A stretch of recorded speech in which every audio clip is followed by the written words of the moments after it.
Buenas tardes a todos los amigos del canal. Vamos a hacer otro video relativamente corto donde comentaremos un tema no con todo detalle, pero sí los aspectos más importantes con respecto a la definición de falla por punzonado según las ecuaciones que plantea el código ASI 318 versión 2019 y los cambios que se han originado a partir de esta edición del código.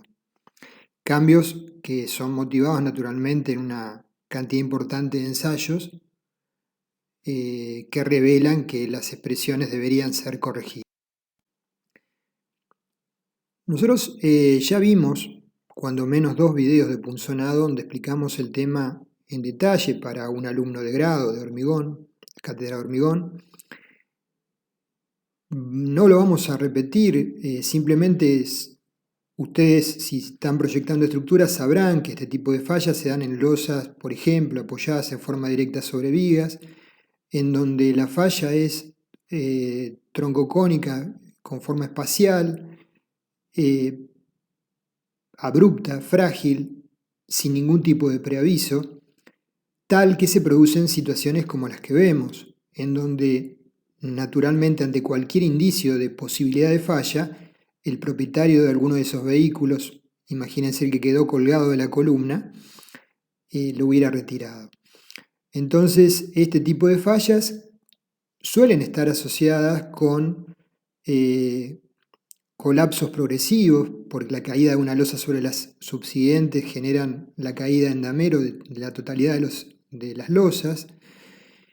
En los últimos tiempos vimos el desgraciado colapso del edificio de Miami, que todavía está en estudio, pero algunas presunciones podrían hacer pensar que quizás era una tipología de estas, losas apoyadas sobre columnas, que pudo haber iniciado la falla por punzonado.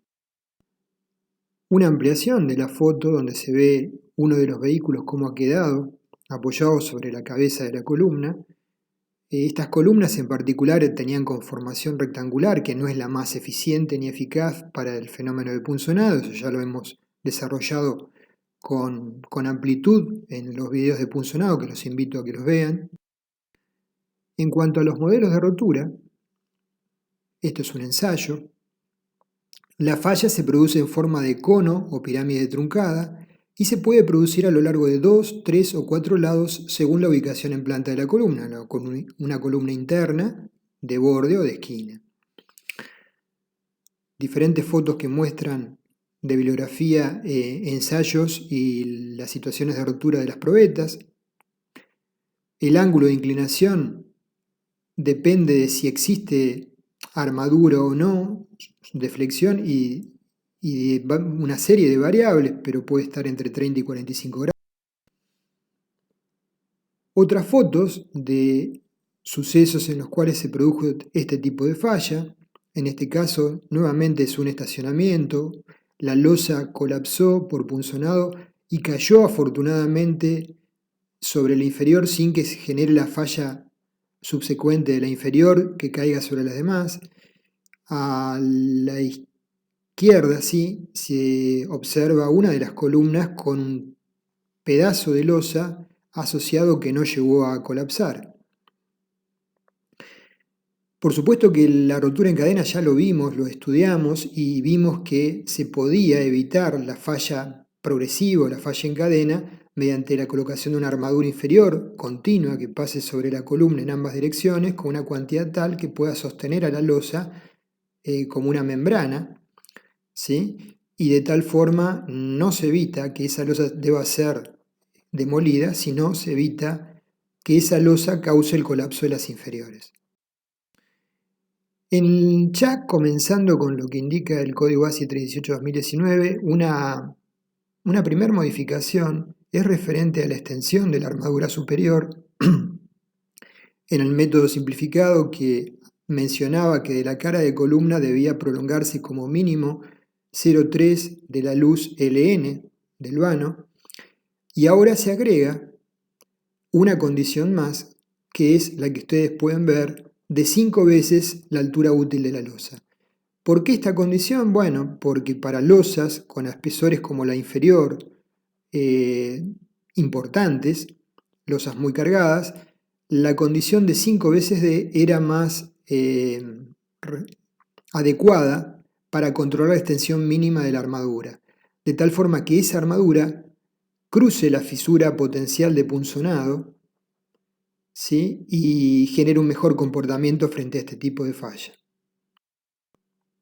Otra modificación u otra incorporación es la especificación de una cuantía mínima superior en ambas direcciones en correspondencia con el apoyo de la losa sobre la columna, en función de ensayos realizados por los autores como se ve Gali, Hadkins, Ospina y otros, que demostraron que la afluencia del refuerzo a tracción de flexión de la losa en la vecindad de la columna o área cargada genera un aumento de las rotaciones locales y que se abra cualquier fisura inclinada existente dentro de la losa. Entonces, esto puede dar lugar a que las resistencias finales a punzonado sean menores a las que indican las ecuaciones que vamos a ver. Asimismo, la cuantía mínima de armado está indicada en el punto 8.6. En cada una de las direcciones, la cuantía mínima a colocar por flexión es 0,0018 del área G de la losa, en la cara traccionada naturalmente. Respecto en el capítulo 22 se tratan este tema y otros. Lo primero que observamos es que se trabaja no con fuerzas, BU o B nominal igual a BC más B sub S, sino con tensiones. Entonces la resistencia nominal a cortante para miembros en dos direcciones sin refuerzo cortante se debe calcular como la tensión B tau Bn, ¿sí? Si no hay refuerzo de cortante, igual a BC. Y si existiese ese refuerzo, Bn es igual a Bc más Bs, donde Bs es el componente del refuerzo cortante. No vamos a hablar para no extendernos tanto en el video, de qué pasa cuando hay refuerzo cortante y cómo cambian las ecuaciones y cómo hay que interpretarlo. La evidencia experimental que ya venía indicando esto desde hace un tiempo atrás termina siendo aceptada por el código ASI 318 en la versión 2019, hasta la 2014 no aparecía, y aparece un factor de forma lambda S igual a la raíz cuadrada de 2 sobre 1 más 0,004 veces D, donde D es la altura útil en milímetros, la mayor, menor o igual que 1 el coeficiente.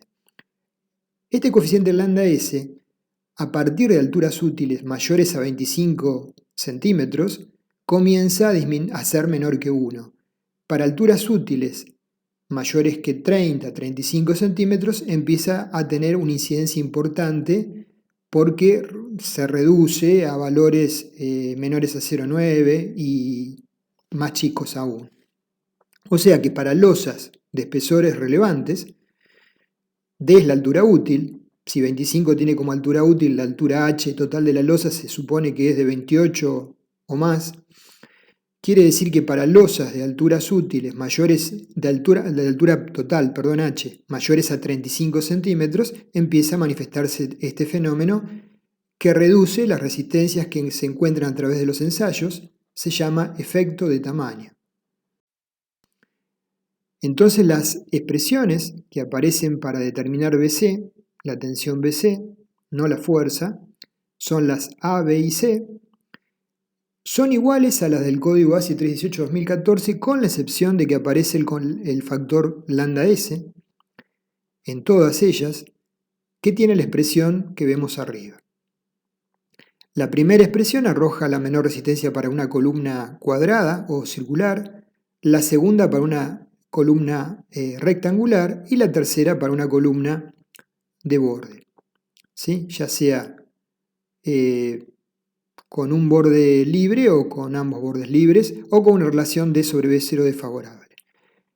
La menor de las tres ecuaciones A, B y C nos da el valor de BC correspondiente. Bueno, este es básicamente el cambio de enfoque. Si la decisión que tomamos en el diseño de la losa apoyada sobre columnas es no colocar armadura de corte.